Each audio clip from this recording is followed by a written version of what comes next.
Io ti ringrazio Mario per l'occasione che mi dai oggi di parlare di un argomento a me molto caro, che è quello dei musei,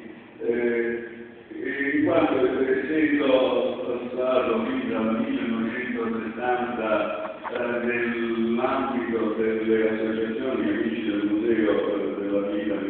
livello nazionale e dell'Associazione Amici del Museo di Messina, ho avuto modo, di ringraziarmi e di amministrarmi. Dicevo, essendo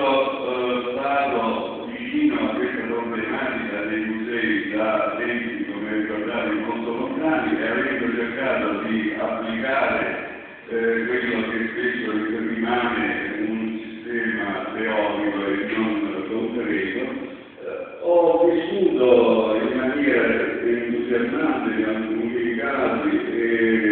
triste in altre occasioni le vicende dei musei della provincia di Messina.